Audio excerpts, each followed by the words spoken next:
نحمده ونصلي على رسوله الكريم اما بعد فاعوذ بالله من الشيطان الرجيم بسم الله الرحمن الرحيم رب اشرح لي صدري ويسر لي امري واحلل عقدة من لساني يفقهوا قولي۔ حج کا لفظی معنی ہوتا ہے قصد کرنا یا ارادہ کرنا، اور اصطلاح میں شریعت کے مقرر دنوں میں مخصوص مقامات پر حاضر ہو کر مقررہ عبادات کی ادائیگی کو حج کہتے ہیں۔ یہ بنیادی ارکان میں سے ایک رکن ہے۔ قرآن مجید میں اللہ تعالیٰ فرماتے ہیں وَلِلَّهِ عَلَى النَّاسِ حِجُّ الْبَيْتِ مَنِ اسْتَطَاعَ إِلَيْهِ سَبِيلًا وَمَنْ كَفَرَ فَإِنَّ اللَّهَ غَنِيٌّ عَنِ الْعَالَمِينَ، اور لوگوں پر اللہ کا یہ حق ہے کہ جو اس کے گھر تک پہنچنے کی استطاعت رکھتا ہو وہ اس کا حج کرے، اور جس نے انکار کیا یعنی استطاعت کے باوجود نہ گیا تو بے شک اللہ تعالیٰ جہان والوں سے بے نیاز ہے۔ اور استطاعت سے مراد راستے کا سامان اور سواری کا انتظام ہے۔ راستے کا سامان اور سواری کا انتظام۔ عبداللہ بن عمر کہتے ہیں رسول اللہ صلی اللہ علیہ وسلم نے فرمایا بنی الاسلام علی خمس شہادت اللہ الہ الا اللہ وان محمد رسول اللہ وإقام الصلاة وإيتاء الزکاة والحج وصوم رمضان، صحیح بخاری۔ اسلام کی بنیاد 5 چیزوں پر ہے۔ اس بات کی گواہی دینا کہ اللہ تعالیٰ کے سوا کوئی معبود نہیں، اور یہ کہ محمد صلی اللہ علیہ وسلم اللہ تعالیٰ کے رسول ہیں، نماز قائم کرنا، زکوٰۃ ادا کرنا، حج کرنا اور رمضان کے روزے رکھنا۔ ابو ہریرہ رضی اللہ عنہ سے روایت ہے کہ رسول اللہ صلی اللہ علیہ وسلم نے ہمیں خطبہ دیا اور فرمایا ایھا الناس قد فرض اللہ علیکم الحج فحجوا، صحیح مسلم۔ اے لوگو، اللہ نے تم پر حج فرض کیا ہے پس تم حج کرو، لیکن یہ فرض زندگی میں ایک بار ہے، اس لیے ایک اور حدیث میں آتا ہے الحج مرۃ واحدہ فمن زاد فہو تطوع، حج ایک بار ہوتا ہے اور جو زیادہ بار کرے وہ نفل شمار ہوگا۔ حج کا فریضہ جلد ادا کرنا چاہیے۔ رسول اللہ صلی اللہ علیہ وسلم نے فرمایا تعجلوا الی الحج یعنی الفریضۃ فإن احدکم لا یدری ما یعرض له، مسند احمد۔ حج کا فرض پورا کرنے میں جلدی کرو کیونکہ کسی کو پتہ نہیں کہ اس کو کون سی رکاوٹ پیش آ جائے، یعنی اپنی ذات میں کوئی رکاوٹ، کوئی بیماری وغیرہ، یا مالی مشکلات میں سے کوئی مشکل، یا اولاد میں، یا راستہ بند ہو جائے، کیونکہ آپ کو معلوم ہے کچھ ملکوں سے حج کے لیے جانے کی اجازت ہی نہیں اور وہاں سے نکلنے کا کوئی راستہ ہی نہیں ہوتا، اور اسی طرح کے دیگر احوال، تو معلوم نہیں کہ کیا ہو، اس لیے فریضہ ادا کرنے میں دیر نہ کرو، سستی نہ کرو۔ ایک اور روایت میں آتا ہے من اراد الحج فلیتعجل فإنه قد یمرض المریض وتضل الضالۃ وتعرج الحاجۃ، مسند احمد۔ جس شخص کا حج کا ارادہ ہو اسے یہ ارادہ جلد پورا کر لینا چاہیے، کیونکہ بعض اوقات سواری گم ہو جاتی ہے، کبھی کوئی بیمار ہو جاتا ہے، کبھی کوئی ضرورت آڑے آ جاتی ہے، تو اس وجہ سے انسان پھر فرض ادا نہیں کر سکتا۔ پھر اسی طرح بعض اوقات انسان نیکی کے دوسرے کاموں میں لگا رہتا ہے۔ بعض لوگوں کا یہ خیال بھی ہوتا ہے کہ کسی غریب لڑکی کی شادی کرا دو، کوئی اسکول کھول دو، کوئی اور کام کر لو، حج کے لیے کیوں اتنے پیسے لگاؤ۔ لیکن بات یہ ہے کہ باقی نیکی کے کام باقی اوقات میں، اور اللہ کے اس حکم کی ادائیگی جو ہی انسان صاحب حیثیت ہوتا ہے حج فرض ہو چکا ہوتا ہے، تو اس وقت جب ایک فرض آپ پر واجب ہو چکا، لازم ہو چکا، ذمے آ چکا، تو اس وقت اس طرح کی باتیں نہیں سوچنی چاہیے۔ نیکی، خیر اور بھلائی کے اور بہت سے کام ضرور ہیں، لیکن فریضہ اپنی جگہ ہے، تو فریضے کی ادائیگی کسی اور طریقے پر نہیں ہو سکتی، یعنی کسی کی شادی کروا کے یا کوئی یتیم خانہ کھول کے حج کا فریضہ ادا نہیں ہوتا۔ حج کا فریضہ حج کی ادائیگی سے ہی ہوتا ہے، اس لیے ہر کام کا ایک وقت مقرر ہے، ایک موقع ہے، اور اس کو اس کے موقع پر کرنا ضروری ہے۔ اگر انسان اس موقع پر وہ کام نہیں کرتا تو اس کی وجہ سے پھر اور بہت سی خرابیاں پیدا ہونے لگتی ہیں، اور وہ خرابیاں جب عام ہو جاتی ہیں تو یتیم خانے بھی بند ہو جاتے ہیں اور باقی نیکی کے کام بھی بکھر کے رہ جاتے ہیں۔ تو خلاصہ یہی ہے کہ انسان کو کسی بھی قسم کی رکاوٹ پیش آنے سے پہلے فریضہ ادا کر لینا چاہیے، دوسری نیکیاں اپنی جگہ، لیکن فریضہ اپنی جگہ، اور باقی اپنی صحت، سلامتی، خیر اور عافیت اور بھلائی، دعاؤں کی قبولیت اور دیگر فوائد کے لیے انسان جب بھی اسے اللہ تعالیٰ استطاعت دے، موقع ہو، تو وہ اللہ کے گھر کی طرف روانہ ہو جائے۔ حج ایک افضل عبادت ہے کیونکہ یہ قولی، بدنی، جسمانی، قلبی، مالی اور دیگر عبادات کا مجموعہ ہے۔ حج میں یہ تمام چیزیں انوالوڈ ہوتی ہیں، اور پھر ایک انسان کے جو مختلف تقاضے ہوتے ہیں، اس کی روح کے تقاضے، اس کے جسم کے تقاضے، اس کے جذبات کے تقاضے، اس کی عقل کے تقاضے، حج ان سارے تقاضوں کو بھی پورا کرتا ہے، ان کی تکمیل کرتا ہے۔ یعنی مختلف اعتبار سے انسان کی سیٹسفیکشن ہوتی ہے وہاں جا کر۔ ایک روحانی سفر ہے یا ایک عبادت ہے، اللہ کا حکم ہے۔ جسمانی اس اعتبار سے کہ انسان کو ایک ایکسرسائز کی ضرورت ہوتی ہے جو عام طور پر وہ نہیں کر پاتا، لیکن وہاں حج کا کوئی بھی رکن اگر آپ ادا کرنا چاہیں تو اس میں آپ کو لازمی طور پر ایک جسمانی مشقت بھی کرنی پڑتی ہے۔ آپ کو کافی چلنا پڑتا ہے، طواف میں گھومنا پڑتا ہے، سعی میں دوڑنا بھی پڑتا ہے، اور اسی طرح جب کنکریاں مارنی ہوتی ہیں تو اس میں بھی ایک مشقت ہوتی ہے۔ تو جسم کا ایک تقاضا ہے کہ اس کو استعمال کیا جائے، اس کی صحت کے لیے بھی ضروری ہے، تو حج اس تقاضے کی تکمیل بھی کرتا ہے۔ پھر اسی طرح انسان یہ چاہتا ہے کہ کسی سے شدید محبت کرے اور اس کو چومے، اس کے قریب جائے۔ تو جب انسان اللہ سبحانہ وتعالیٰ سے شدید محبت کرتا ہے تو پھر وہ اپنے رب سے ملاقات کرنا چاہتا ہے۔ اگرچہ ہم دن میں کئی بار اللہ سے ملاقات کرتے ہیں، لیکن اس کے باوجود جب حج پر جاتے ہیں تو اللہ کا گھر جو ہے، اگرچہ اللہ تعالیٰ وہاں رہتے نہیں ہیں، لیکن اللہ تعالیٰ کی طرف اس کو نسبت ہے، اللہ تعالیٰ نے اس جگہ کو اپنا گھر کہا ہے، تو انسان اس گھر سے محبت کرتا ہے، اور اس محبت کی تکمیل کے لیے جو حجر اسود ہے اس کے قریب جا کر اس کو چومتا بھی ہے، اس کو ہاتھ لگاتا ہے، اس کی طرف اشارہ کرتا ہے۔ تو انسان کے جو جذبات کے کچھ تقاضے ہوتے ہیں وہ بھی وہاں جا کر پورے ہوتے ہیں، اور یہ سب کچھ کس کے لیے کر رہا ہوتا ہے؟ اللہ تعالیٰ کے لیے کر رہا ہوتا ہے، اور پورے شوق سے۔ اور آپ کو معلوم ہے کہ لوگ حجر اسود تک پہنچنے کے لیے کیسی کیسی مشقتیں کرتے ہیں۔ پھر اسی طرح انسان کی عقل کے بھی کچھ تقاضے ہوتے ہیں۔ تو انسان جب بہت سے لوگوں سے ملتا ہے، مختلف طرح کے لوگوں سے اس کی انٹریکشن ہوتی ہے، اور ان سے وہ طرح طرح کی باتیں بھی سیکھتا ہے، نئی نئی چیزیں سیکھ رہا ہوتا ہے۔ کل کچھ لوگوں نے سوال کیا اور اس بات کا اظہار کیا کہ ٹھیک ہے، فرض حج تو ادا کر لیا جائے، لیکن اس کے بعد نفلی حج کی ادائیگی کے لیے کیوں بار بار پیسے خرچ کیے جائیں؟ اس سے بہتر ہے کہ کسی غریب کی مدد کی جائے۔ عام طور پر ہم یہ سمجھتے ہیں کہ غریب کی مدد شاید اس کو صرف پیسے دے کر کی جا سکتی، یہی ایک طریقہ ہے ہمارے ذہن میں مدد کرنے کا۔ نبی صلی اللہ علیہ وسلم غریبوں کی مدد کس طرح کیا کرتے تھے؟ کام لگا کر، انہیں کام سکھا کر یا کام دے کر یا کام میں لگا کر۔ آپ دیکھیے کہ بعض لوگ صرف ایک بار حج کرتے تو ان کو تو بمشکل سمجھ ہی آتا ہے کہ حج کیا ہے، اور وہ اس میں صرف سیکھ رہے ہوتے ہیں کہ حج کیسے کرتے ہیں، عملی طور پہ سیکھتے ہیں، اگرچہ پہلے بھی کتابیں پڑھ کے جاتے ہیں، سب کچھ کرتے ہیں، لیکن جو حج کے خاص فائدے ہیں اور گہرے فائدے ہیں وہ ایک بار حج کرنے سے سمجھ نہیں آتے۔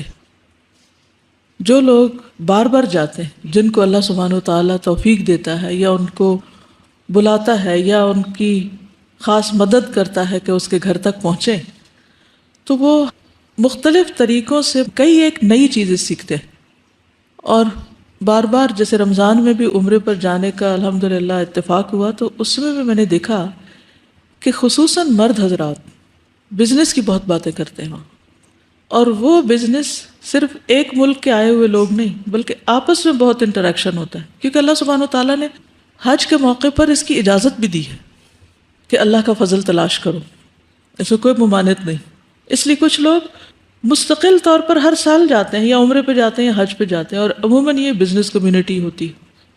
تو میں نے اس پر بہت غور کیا کہ صرف یہ وجہ نہیں ہے کہ یہ افورڈ کر سکتے ہیں، اس کے علاوہ بھی بہت سی چیزیں ہیں، بہت سے فائدے ہیں جو ان کو حاصل ہوتے ہیں، اور ان میں خاص طور پر نئے نئے بزنسز کو جاننا، اس کی اپرچونٹیز تلاش کرنا، دوسرے ملکوں میں کیا ہو رہا ہے، باہم ملاقات کر کے۔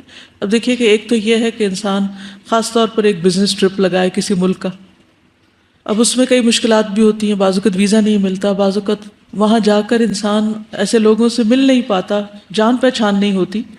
تو جب اللہ سبحانہ و تعالیٰ کے نام پر سب جمع ہوتے ہیں تو پھر وہ تمیز ختم ہو جاتی ہے کہ کون کس رنگ کا ہے، کس نسل کا ہے، کس ملک سے آیا ہے، اور وہ ایک سپیریورٹی انفیریورٹی کمپلیکسز جو ہیں وہ ختم ہو جاتے ہیں، ایک دوسرے سے تعاون کی فضا بڑھتی ہے، ایک دوسرے سے ہمدردی پیدا ہوتی ہے۔ ایک دوسرے سے جب تعاون کی چیز سامنے آتی ہے تو پھر بعض لوگ جن کو اللہ نے زیادہ دیا ہوتا ہے وہ بہت سے لوگوں کے روزگار کا سامان بھی کرتے ہیں، مثلا کوئی فیکٹری لگانے کے ذریعے، کوئی بزنس شروع کرنے کے ذریعے۔ اب آپ دیکھیں کہ یہ شخص تو کیا حج کرنے گیا تھا، ایک عبادت کرنے، لیکن چونکہ اللہ نے ساتھ تجارت کی اجازت دی ہے تو اگر وہاں جا کر بھی تجارت کرتا ہے یا تجارت کی کوئی ڈیل کر کے آتا ہے یا پھر وہاں سے کوئی نیا آئیڈیا لے کر آتا ہے یا واپس آ کر کوئی بزنس شروع کرتا ہے تو اس کے ذریعے کتنے نئے لوگوں کو جابز مل سکتی ہیں۔ کیا یہ غریبوں کی مدد نہ ہوگی؟ جب ہم صرف ایک ہی جگہ بیٹھے رہتے ہیں نا، کنویں کے مینڈک کی طرح، نہ ہمارے ذہنوں میں وسعت ہوتی ہے، نہ ہمارے خیالات میں اس طرح کی وسعت اور مختلف چیزیں کرنے کی کوئی صلاحیت کہ کیا کیا اور کیا جا سکتا ہے، دیگر لوگ کیا کچھ کرتے ہیں، وہ کیا کھاتے ہیں، کیا پیتے ہیں، اس کے کیا فائدے ہیں، مختلف بیماریوں کا علاج کیسے کرتے ہیں، رہن سہن کے طریقے کیا ہیں مختلف لوگوں کے، اتنا کچھ سیکھنے کو ہے کہ آپ سوچ ہی نہیں سکتے۔ ہم جب ایک ہی شہر، ایک ہی گلی، ایک ہی محلے، ایک ہی گھر میں ہی ساری زندگی رہتے ہیں نا تو اس سے کیا نقصان ہوتا ہے؟ نہ ہجرت، نہ جہاد، نہ حج، نہ کوئی اور سیرو فی الارض، نہ کسی اللہ کی قدرت کی نشانیوں پر غور و فکر، اور نہ ہی اس مد میں کسی قسم کا کوئی پیسہ خرچ کرنا، اور نہ اس پیسے کو فی سبیل اللہ خرچ کرنا، تصور کرنا۔ تو اس کا نقصان کیا ہوتا ہے کہ ہم ایک محدود ذہنیت کے ساتھ ایک محدود قسم کی زندگی گزارتے ہیں، اسی میں بس خوشیاں تلاش کرتے ہیں، جو کچھ کماتے ہیں وہی کھانے پینے میں یا شادی بیاہوں میں یا رسم و رواج میں لگا دیتے ہیں، اور اس سے آگے نکل کر نہیں دیکھتے کہ اور کیا کیا جا سکتا ہے۔ تو اللہ سبحانہ وتعالیٰ نے یہ تو دنیا بھر کے مسلمانوں کے لیے ایک ایسا مرکز بنا دیا ہے کہ جہاں پر صرف روحانی تربیت ہی نہیں ہوتی، بہت اعتبار سے انسانوں کی تربیت ہوتی ہے اور بہت کچھ سیکھنے کو بھی ملتا ہے جس سے مزید دوسرے لوگوں کو فائدہ پہنچایا جا سکتا ہے۔ اگر انسان واقعی غریبوں کا بہت ہمدرد ہے نا، اور وہ تڑپتا ہے غریبوں کے لیے اور ان کو فائدے پہنچانا چاہتا ہے، تو پھر وہ کیا کرے گا؟ وہ اس نیت سے مختلف کاموں کو وہاں دیکھے گا، سیکھے گا، جانے گا، سمجھے گا کہ واپس آ کر کیا کرے؟ غریبوں کے لیے کچھ کرے۔ سمجھ آ گئی؟ کیونکہ ایک وقت تھا کہ میرا اپنا بھی یہ خیال تھا کہ کیوں جاتے ہیں لوگ بار بار، یہ کیوں اتنے پیسے ضائع کرتے ہیں اور یہ غریبوں کو کیوں نہیں دے دیتے؟ یہ ایک شارٹ ٹرم سولوشن ہے۔ لانگ ٹرم سولوشن کیا ہے؟ ایک بار آپ دے دیں کسی غریب کو بس، اور وہ ختم کر کے پھر مانگنے آ جائے، کیا سولوشن ہے؟ اس کو کام لگایا جائے، اس کے لیے کام کے مواقع تلاش کیے جائیں۔ اور بہت سے لوگ وہاں جا کر ایسی جگہ تلاش کرتے ہیں جہاں پر یہاں سے مزید ورک فورس کو بھیجا جاتا ہے۔ یہ سب کچھ سیکھنے سے آتا ہے۔ پھر یہ ہے کہ دنیا سے محبت بڑھتی نہیں، گھٹتی ہے۔ جیسے ابراہیم علیہ السلام نے اللہ کی خاطر سب کچھ چھوڑا تھا، تو دیکھا جائے تو حاجی بھی جب اس سفر پہ روانہ ہوتا ہے سب کچھ چھوڑتا ہے، بیوی، بچے، والدین، رشتہ دار، اپنا ملک، علاقہ، بزنس، کاروبار، اپنا جاب، سب کچھ ایک طرح سے چھوڑ کے وہاں پہنچتا ہے۔ تو صرف یہ نہیں کہ وہاں جا کر مزید مال حاصل ہوتا ہے یا مزید بزنس فلرش ہوتا ہے، وہ بھی ہوتا ہے جو کرنے والے کرتے ہیں، لیکن دوسری طرف قربانیاں بھی کی جاتی ہیں۔ تو یہ ساری چیز مومن کے اندر ایک حرکت پیدا کرتی، ٹھیک ہے، یعنی ایک سٹل اور ایک ساکت اور ایک جامد اور ایک ہی ماحول کے اندر گھٹے دبے رہنے والے انسانوں کی طرح نہیں وہ جیتا، مسلسل حرکت کرتا ہے۔ وہ حرکت اس کے لیے برکت کا سبب ہوتی۔ اور دیکھیے قرآن مجید میں جب اللہ تعالیٰ نے فرما دیا لِيَشْهَدُوا مَنَافِعَ لَهُمْ، لِيَشْهَدُوا مَنَافِعَ لَهُمْ، تاکہ وہ مشاہدہ کریں، دیکھیں ان منافع کا جو ان کے لیے وہاں رکھے ہوئے اللہ نے، ان کو جا کر دیکھیں۔ تو یہ سراسر نفع کا سفر ہے، اور یہ تو ایک اصول ہے فطرت کا کہ دینے والا خرچ کرنے والا ہی پاتا ہے۔ اگر آپ صرف اپنا ہاتھ بند کر کے رکھیں کہ نہیں مجھے خرچ نہیں کرنا، میں فقیر ہو جاؤں گا، تو پھر آپ فقیر ہی رہیں گے، کیونکہ آپ دل کے فقیر ہیں۔ لیکن جب آپ دینے والے بنتے ہیں تو آپ دل کے غنی ہوتے ہیں، اور اللہ تعالیٰ آپ کو واپس لوٹاتا ہے، آپ کو دیتا ہے۔ وہ جو حج پہ جانے والے ہیں، اگر وہ ان سارے فائدوں کو جو حج پہ جا کے انہیں ہوئے یا انہوں نے دیکھے، کچھ ہمیں نہیں ہوتے لیکن ہمیں دوسروں کو جو پہنچ رہے ہوتے ہیں ان کو دیکھنا چاہیے، تو پوری ایک لسٹ بن جائے۔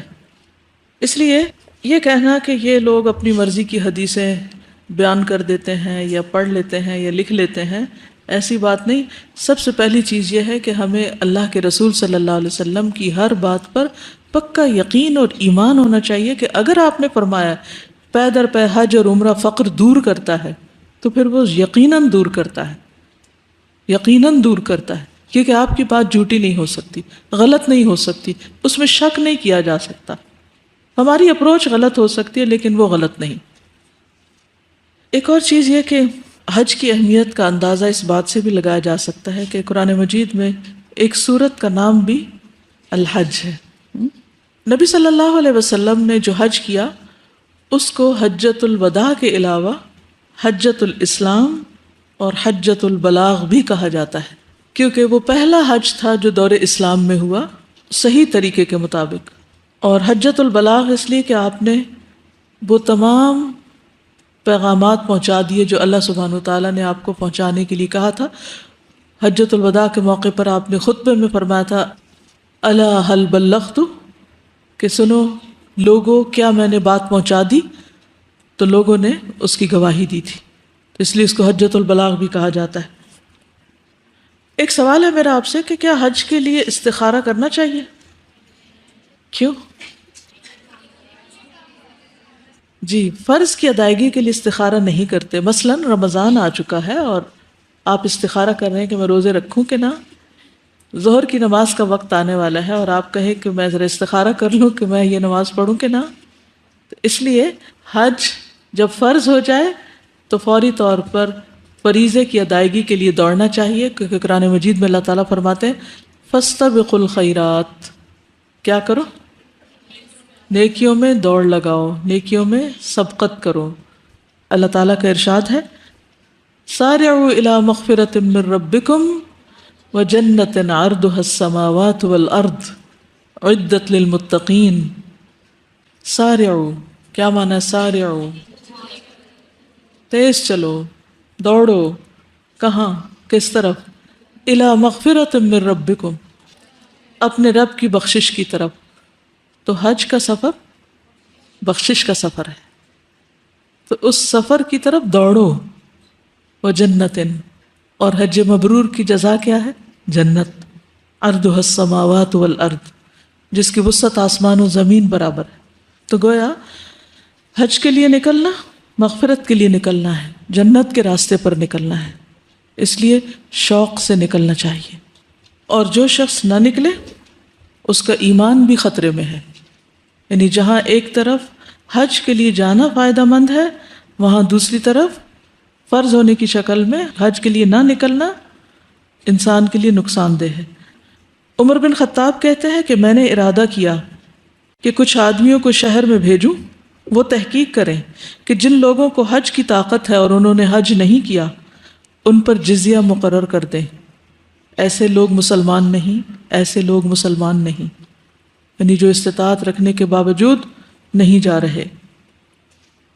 حضرت عمر کہتے ہیں کہ اگر استطاعت کے ہوتے ہوئے میں نے حج نہ کیا ہو تو مجھے حج کرنا 6 یا 7 غزوات میں شرکت سے زیادہ پسند ہے۔